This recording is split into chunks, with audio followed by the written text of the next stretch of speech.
2024 மக்களவை தேர்தலில் உங்க தலைவர் ராகுல் காந்தியை ஒரு பய 5 பைசாக்கு மதிக்காத போதே யூபிஏ இந்தியா அலையன்ஸோட பிரைம் மினிஸ்டர் கேண்டிடேட்டா ராகுல் காந்தி தான் அவருன்னு முதல்ல சொன்னவர் மு.க. ஸ்டாலின் தான். காங்கிரஸோட கலாச்சாரத்தை ஒண்ணு புரிஞ்சுக்கணும். காங்கிரஸ் பெரிய தலைவர்லாம் யார் தெரியுமா? ஒரு கவுன்சிலர் சீட்டு கூட ஜெயிக்க வக்கில்லாதவங்க தான் காங்கிரஸ்ல பெரிய தலைவரா இருப்பான். நான் கிண்டலுக்கு சொல்லுங்க, ஒரு கவுன்சிலர் சீட்டு கூட அவங்களால ஜெயிக்க முடியாது. அப்ப காங்கிரஸ் எப்படி பெரிய தலைவர்? காங்கிரஸ்ல பெரிய தலைவர் ஆகும்னா நீங்க டெல்லியிலேயே ராகுல் காந்தி வீட்டு வாசலே காத்துறாங்க. பிஜேபியும் காங்கிரஸும் சேர்ந்து எல்லா ரீஜனல் பார்ட்டிஸ், அதாவது பிராந்திய கட்சியை அழிக்கிறதுக்கு ஒரு முனைப்போடு இறங்கியிருக்காங்களோன்னு எனக்கு தோணும். என்னைக்குமே பிராந்திய கட்சியோட எல்லா செயல்பாடுகளையும் குறைச்சு நம்ம 2 பேர் மட்டும் தான் இருக்கணும் அப்படிங்கிற மாதிரி ஒரு மறைமுகமான ஒரு அண்டர்ஸ்டாண்டிங் கூட போறாங்க எனக்கு என்னைக்குமே தோணும்.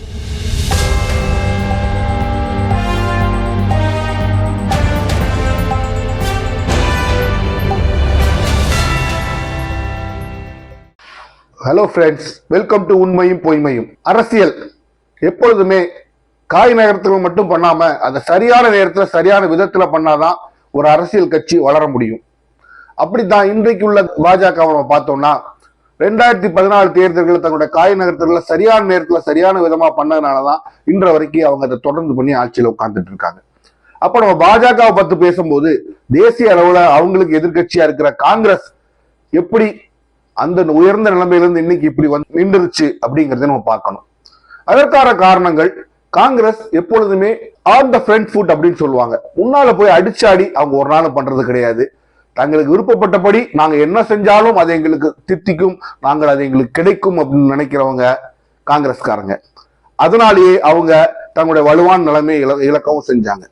அரசியல் என்பது உங்களுக்கு எதிரி இல்லை அப்படின்னு நீங்க நினைக்கும் போது நீங்க இஷ்டத்துக்கு விளையாடலாம் அப்படின்னு நினைக்கிற கட்சி தான் காங்கிரஸ். ஆனா நீங்க அப்படி தொடர்ந்து ரொம்ப கேர்லெஸ்ஸா ரொம்ப கவனமையோட நீங்க உங்க காய்கள் நடத்தி கொண்டே இருந்தீங்கன்னா காலப்போக்கில் உங்களுக்கு ஒரு மிகப்பெரிய எதிரி உருவாகும். அப்ப அந்த எதிரியை எதிர்கொள்ற சக்தி உங்களுக்கு இருக்காது. இப்படி காலப்போக்கில் காங்கிரஸால உருவாக்கப்பட்ட ஒரு எதிரி தான் பிஜேபி.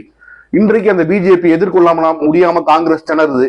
அதற்கு காரணம் பல காலங்களா காங்கிரஸ் எடுத்த தவறான முடிவுகள் தான். உங்களுக்கு உதாரணத்துக்கு சொல்லணும்னா, இன்றைக்கு இருக்க வடகிழக்கு மாநிலங்கள்ங்கிறது ஒரு காலத்துல காங்கிரஸோட கோட்டை. அந்த வடகிழக்கு மாநிலங்கள், அசாம் தான் மிகப்பெரிய மாநிலம், 14 சீட், மற்ற இடத்துல 1-2 சீட் அப்படிதான் இருக்கும் எம்பி. இந்த அசாம்ல தருண் கோகோய் காங்கிரஸ் சீஃப் மினிஸ்டர் தான் இருந்தார். அப்ப அங்க 2வது பெரிய இடத்துல இருந்தவர் ஹெமந்த் பிஸ்வா சர்மா. அந்த ஹெமந்த் பிஸ்வா சர்மா என்பவர் தருண் கோகோய் மேல கம்ப்ளைண்ட் பண்ணி அதுக்கு டெல்லிக்கு ராகுல் காந்தியை பார்க்கறதுக்கு 11 நாள் அப்பாயின்மெண்ட்டுக்காக காத்திருக்கிறாரு. அவரு கொடுக்கல. ராகுல் காந்தி தன்னோட நாயோட பிடிங்கிற தன்னோட நாயோட விளையாண்டு இருந்து அவர் அவமானப்படுத்தி அனுப்புறாரு. அவர் என்ன பண்றாரு? நேரா போறாரு, பிஜேபியில சேர்றாரு. 2000 அவர் போய் சேர்ந்த காலத்துல இருந்து இன்ன வரைக்கும் காங்கிரஸால அங்க ஒரு ஆணியும் புடுங்க முடியவில்லை. அப்ப பிஜேபி தான் அங்க இருக்கு. அப்ப இதற்கு காரணம் யாரு? காங்கிரஸும் ராகுல் காந்தியும் எடுத்த தவறான முடிவுகள் தான். உங்களை தலைமையை மாற்றம் யாரும் சொல்ல, பட் ஒரு பெரிய தலைவர் உங்களோட ஒரு கம்ப்ளைண்ட் சொல்லும்போது நீங்க காது கொடுத்து கேட்க வேண்டும். கேட்டு அதுல 2 பேரும் உட்கார்ந்து பேசி சமாளிக்கிறதோ இல்லைன்னா அது தப்புன்னு இருந்தா அதை மாற்றுறதுக்கோ நீங்க தயாராக இருக்க வேண்டும். நான் சொல்றதை எல்லாம் கேட்கும் நீங்க எனக்கு அடிமை அப்படின்னு நீங்க நினைக்கும் போது அந்த இடத்துல ஒரு அதிருப்தி உருவாகும். அதனாலதான் இன்னைக்கு காங்கிரஸ் சஃபர் ஆகுது. இது மாதிரி இன்னொரு உதாரணம் சொல்ல முடியும். ராஜசேகர் ரெட்டி ஆந்திராவுடைய முதலமைச்சரா இருந்தாரு. அவரோட தயவுல தான் 2009 காங்கிரஸ் கவர்மெண்ட் ஃபார்ம் ஆகுது. 30-39 எம்பி கிட்ட அவருக்கு ஆந்திரால இருந்து ஜெயிச்சு கொடுக்குறாரு. அப்ப அவரை துரதிருஷ்டவசமா ஒரு ஹெலிகாப்டர் ஆக்சிடென்ட்ல இறந்து போறாரு. அவரோட பையன் அப்ப காங்கிரஸ் அங்க ஆட்சியில இருக்கு. 165 எம்எல்ஏக்கள் ஆதரவோட என்ன சிஎம் ஆக்குங்கன்னு கேட்கிறாரு. நீங்க என்ன பண்றீங்க? உங்க திமிருல அவரை தூக்கி வெளியில போட்டுட்டு இன்னொருத்தரை நீங்க சிஎம் ஆக்குறீங்க, ரோசையவாக்குறீங்க. என்ன ஆச்சு? காங்கிரஸ் கட்சி உடஞ்சு ஒய்எஸ்ஆர்சிபி ஒய்எஸ்ஆர்சிபி தான் இன்னைக்கு பெரிய கட்சி. காங்கிரஸ் ஆந்திரால இல்லை. இதற்கு யார் காரணம்? உங்களுடைய முட்டாள்தனமான நடவடிக்கைகள். அப்ப காங்கிரஸ் காலப்போக்கில் ஒவ்வொரு கட்சியும் சொல்லலாம். நீங்க வெஸ்ட் பெங்கால் மம்தா பானர்ஜி எடுத்துக்காங்க, மகாராஷ்டிரா சரத்பவார் எடுத்துக்காங்க. இப்படி காங்கிரஸ் கட்சி பத்தி உங்களால ஒரு விஷயம் மட்டும் சொல்ல முடியும், தவறான டெசிஷன் எடுக்கும் தான். தவறான டெசிஷன் நீங்க சொன்னீங்க, அந்த டெசிஷன் தான் காங்கிரஸ் முன்னால எடுப்பாங்க. ஏன்னா அது ஒரு நான் அதை ஒரு கால்குலேஷன் தப்புன்னு கூட சொல்றேன். அது அவருடைய திமிரு, அகங்காரம். அந்த அகங்காரத்தால தான் காங்கிரஸ் இன்னைக்கு தேர்வுல நிக்குது. இப்ப இது எல்லா மாநிலத்தையும் விட்டுருங்க, இங்க எல்லாம் கொஞ்சமா அவங்களுக்கு ஒரு பங்கு இருக்கு. தமிழ்நாடு அப்படிங்கிற மாநிலத்துல காங்கிரஸ்ல இன்னைக்கு அறவே ஒரு ஸ்ட்ரென்த் அவங்களுக்கு கிடையாது.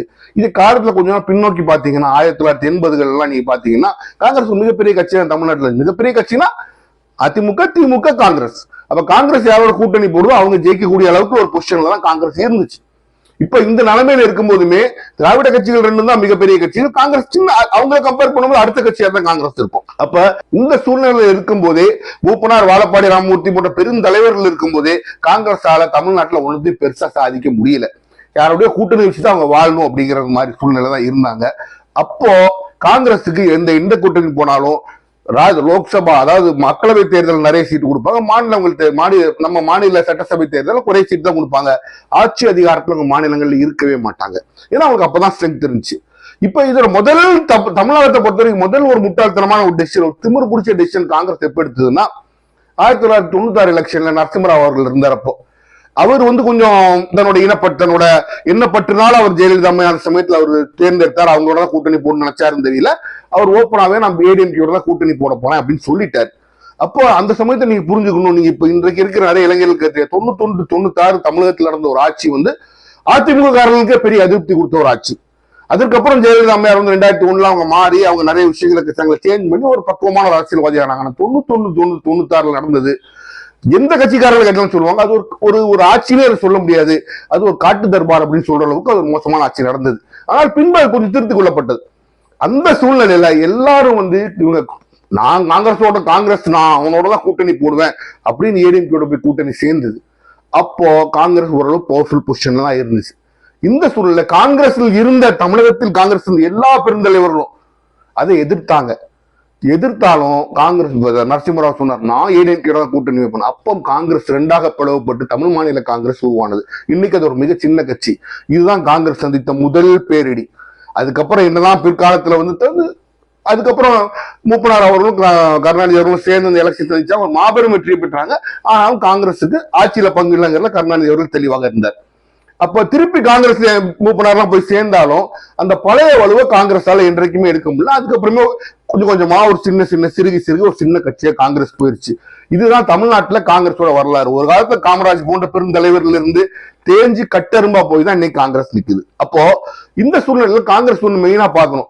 தமிழ்நாட்டுல you are not a major player. நீங்க தமிழ்நாட்டுல ஒரு மிகப்பெரிய ஒரு கட்சி கிடையாது. அப்ப நீங்க என்ன பண்ணும், உங்களோட எதிரி யாரு? பாஜக. தமிழ்நாட்டுல பாஜக என்ன வியூகம் பண்ணுதோ அதற்கு எதிர்த்த மாதிரி ஒரு வியூகம் பண்ணி அதை எதிரியை தோக்கடிக்கக்கூடிய சூழ்நிலையில தான் நீங்க இருக்கிறீங்க. உங்களுக்கு தனிப்பட்டவர்கள் ஒரு செல்வாக்கம் கிடையாது.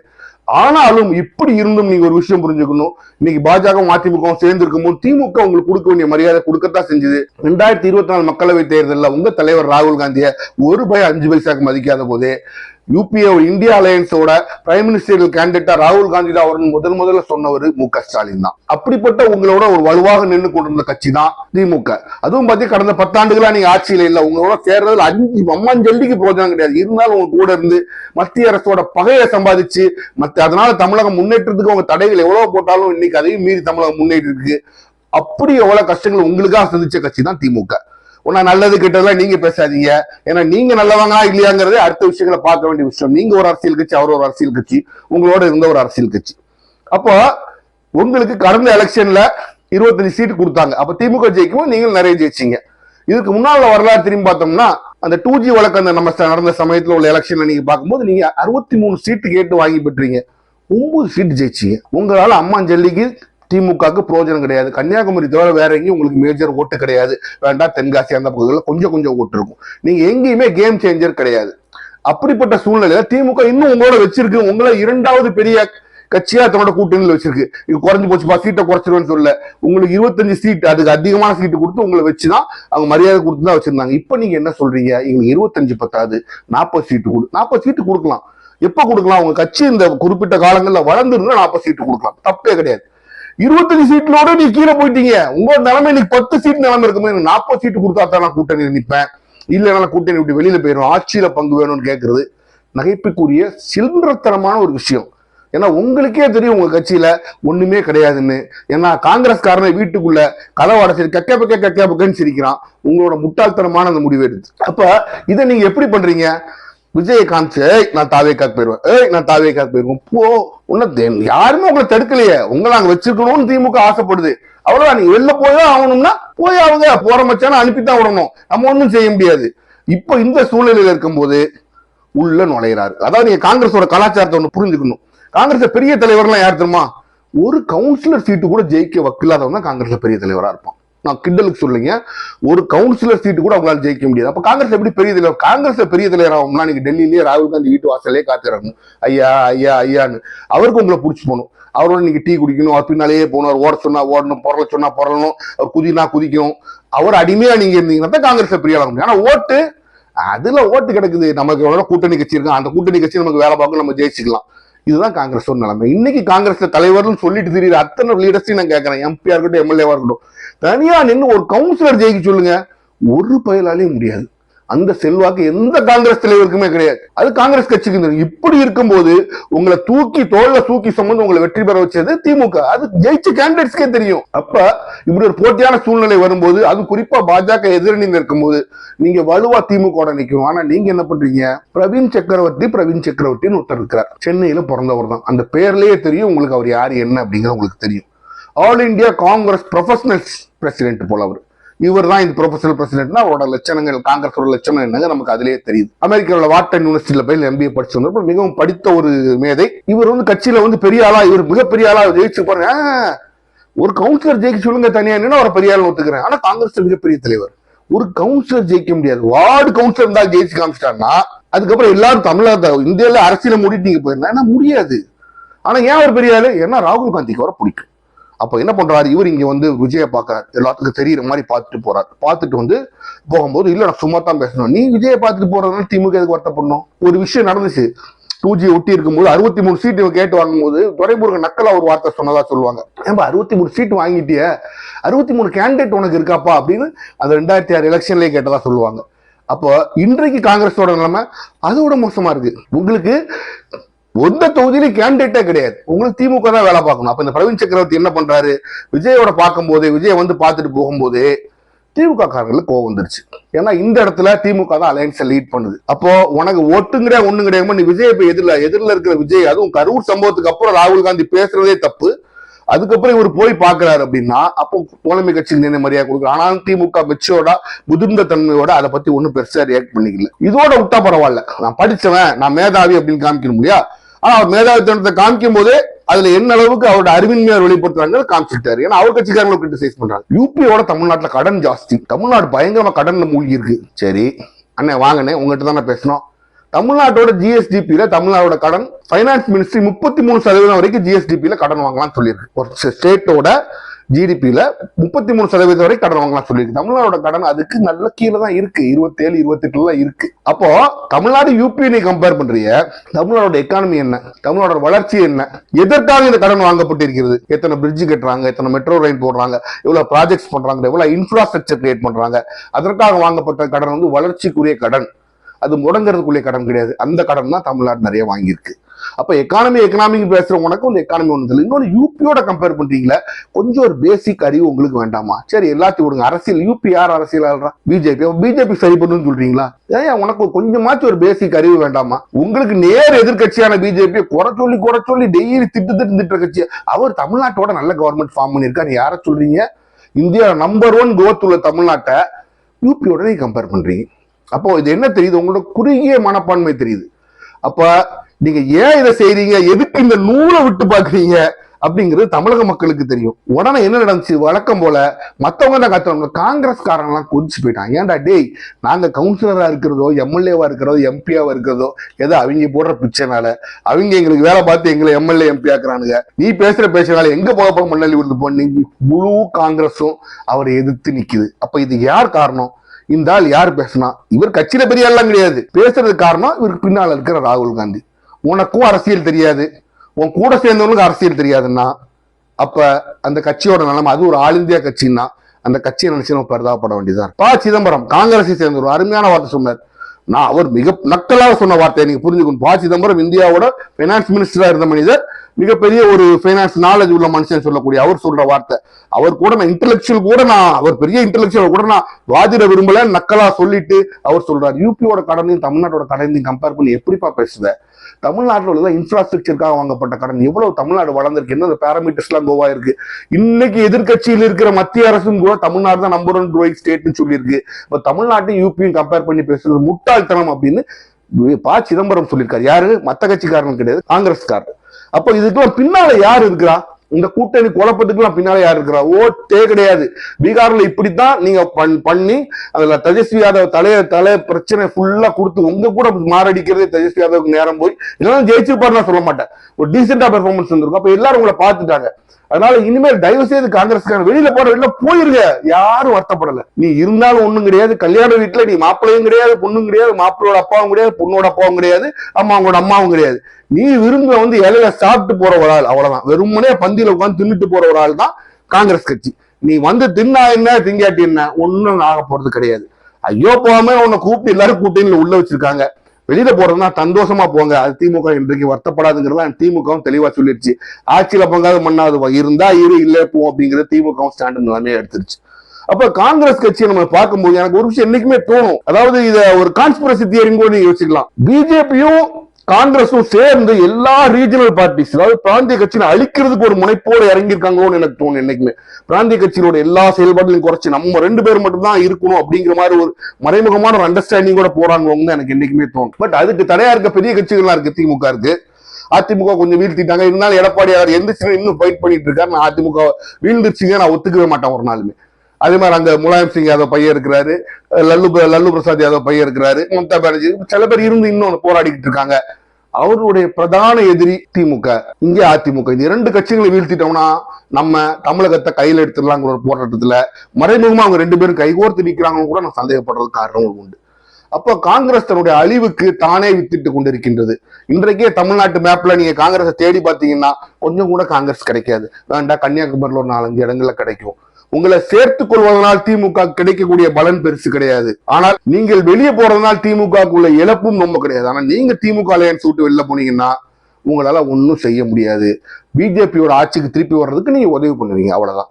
அப்ப இதெல்லாம் என்ன காமிக்குது அப்படின்னா காங்கிரஸோட தலைமை இன்றைக்கு சரியில்லை அப்படின்னு தான் காமிக்குது.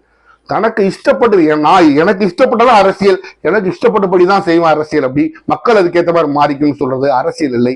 அது முட்டாள்தனம், அறிவின்மை. அதைத்தான் இன்னைக்கு காங்கிரஸ் பண்ணிக்கிட்டு இருக்கு. ஒரு உதாரணம் சொல்லணும்னா பஞ்சாப்ல இன்னைக்கு ஆப் கவர்மெண்ட் இருக்கு. அதாவது அரவிந்த் கெஜ்ரிவால் அவரோட கட்சி கவர்மெண்ட் இருக்கு. காங்கிரஸ் எல்லா ஒப்பீனியன் போல்லையும் கொஞ்ச நாள் முன்னால வரைக்கும் காங்கிரஸ் தான் ஃபுல் மெஜாரிட்டியோட வரும் அப்படின்ற சூழ்நிலையில காங்கிரஸ் தோத்துருச்சு. எப்படி தோத்துச்சு? இந்த எலெக்ஷன் கொஞ்ச நாள் முன்னால குழப்பி அமரிந்தர் சிங்கை தூக்கி வெளியில போட்டு, அமரிந்தர் சிங் அங்க லோக்கல்ல ஹெவி வெயிட்டான லீடர், அவர் தான் சிஎம் இருந்தார் பஞ்சாபுக்கு. அப்ப அவரை தூக்கி வெளியில வீசி காங்கிரஸ் ஜெயிக்க வேண்டிய எலெக்ஷனை தோந்துருச்சு. ஜெயிக்க வேண்டிய எலெக்ஷனையே தோக்குற நீங்க கொஞ்சம் கூட ஓட்டு வாங்க முடியாது. தமிழ்நாட்டுல என்னத்தை பெருசா சாதிச்சிட போறீங்க? அப்ப இந்த இடத்துல உங்களோட நடவடிக்கை நீங்க பிஜேபி ஹெல்ப் பண்ற மாதிரியே இருக்குதுன்னு எனக்கு என்றைக்குமே மனசுல எனக்கு என்றைக்குமே சந்தேகம் உண்டு. இந்த பிராந்திய கட்சிகளை அழிக்கணும்னு பிஜேபியும் காங்கிரஸும் மறைமுகமா ஒரு ஒப்பந்தம் போட்டு கங்கணம் கட்டி இறங்குறாங்களோ அப்படிங்கிற ஒரு சந்தேகம் எனக்கு உண்டு. இன்றைக்கு ஒரு நடவடிக்கை தான் எங்களுக்கு காமிக்குது. அது மட்டும் இல்லாம யாருக்கு நீங்க அண்டர்ஸ்மெண்ட் கொடுக்குறீங்க? உங்களுக்கு நேர எதிர்கட்சியா இருந்து வீடா போய் பிடிக்கலாம் புல்டோஸை ஊட்டி இடிச்சிட்டு போற ஒரு ஸ்டேட்டை நீங்க தமிழ்நாட்டோட கம்பேர் பண்றீங்களா? தமிழ்நாட்டு யூபி நீங்க கம்பேர் பண்ண முடியுமா? நிச்சயமா முடியாது. அதுதான் உண்மை. தமிழ்நாடு எங்கேயோ இருக்கு, யூபி நம்மோட தமிழ்நாட்டோட கிட்டத்தட்ட 3 மடங்கு ஜனத்தொகையை வச்சு தமிழ்நாட்டோட ஜிடிபியோட குறைய இருக்கிற ஒரு ஸ்டேட்டோட தமிழ்நாட்டை கம்பேர் பண்றீங்க. அப்ப உங்க மனசுல உள்ள வன்மமும் உங்களுடைய சாதி எண்ணத்தையும் தான் அது காட்டுன்னு தான் நான் சொல்ல முடியும். நீங்க என்ன வந்துருக்கீங்க, தமிழ்நாட்டுல வந்து நின்றுட்டு நான் இந்த மண்ணில் பிறந்தவன், நீங்க இந்த மண்ணில் பிறந்தவர் தான், ஆனா உங்களோட எண்ணமும் உங்களோட ஏற்றமும் உங்களோட திங்கிங் தாட் ப்ராசஸும் திராவிட கொள்கைக்கு எதிராக இருக்கு. அதை நீங்க பின்னால இருந்து ஸ்க்ரூ பண்ணி உங்களுக்கு பொம்மை மாதிரி ஆட்டிக்கிட்டு இருக்க ராகுல் காந்தி சொல்றீங்க. அவர் என்ன நினைக்கிறார் தெரியல. அவரும் இதுக்கு அப்ரூவல் கொடுக்குறாருன்னா மிஸ்டர் ராகுல் காந்தி, ஷேம் ஆன் யூ. அரசியல் பண்ண தெரியலன்னா தயவு செய்து விலகி போயிருங்க. இந்தியாவோட பொறுப்பான கட்சியோட தலைவரா நீங்க இருக்கிறீங்க. உங்களுக்கு முடியலன்னா அதை பொறுப்புள்ளதை உங்க குடும்பத்துக்குள்ளதான் கொடுக்கணும்னா உங்க தங்கச்சி பிரியங்கா காந்திட்ட கூட கொடுத்துட்டு போயிருங்க. யாரோ நடத்தட்டும், உங்களுக்கு வராம இந்த நாட்டை கெடுக்காதீங்க. திமுக ஒரே ஒரு விஷயம் தான், 1 இன்ச் நகராதீங்க. சொல்ல வேண்டிய அவசியமே இல்லை. அது திமுக கரெக்டா செய்வாங்க. அரசியல் என்பது திமுக ரத்தத்தில் ஊறிய ஒரு விஷயம். அது காங்கிரஸ்காரங்க என்னைக்கு அந்த மாதிரி பண்ண முடியாது. 1 இன்ச் நகராதீங்க. 25 சீட்டே ஜாஸ்தி, 15 சீட்டுக்கு மேல காங்கிரஸ், 15 ஜாஸ்தி. தகுதி இல்லாத ஒரு கட்சி இருந்தாலும் மத்தியில உங்களுக்கு உதவி வேணுங்கிறக்கா நீங்க வச்சுக்கீங்கன்னா வச்சுக்கோங்க. 1 சீட் கூட கொடுக்காதீங்க. கூட்டணி என்ற பேச்சுக்கே இடமில்லை. தமிழக கட்சிகள் மட்டும்தான் ஆள வேண்டும். குறிப்பாக என்னோட கணக்குப்படி திராவிட கட்சிகள் தனிச்சு ஆட்சி அமைந்தாதான் அந்த இண்டிபெண்டன்ஸ் இருக்கும். இங்க திமுகவும் ஒருவேளை அதிமுக ஜெயிச்சாலும் அதிமுக ஜெயிச்சாலும் அவங்க தனித்து தான் ஆட்சி அமைக்க வேண்டும். அதுதான் தமிழகத்துக்கு நல்லது. தமிழகம் இன்று வரை வளர்ந்து வந்திருக்கிறதுக்கும் அதுதான் காரணம். காங்கிரஸ் உங்களை திருத்திக் கொள்ளுங்கள். இல்லை என்றால் தமிழக வரைபடத்திலிருந்து நீங்கள் பெர்மனண்டாக நிரந்தரமாக அழிக்கப்படுவீர்கள். மீண்டும் சந்திப்போம்.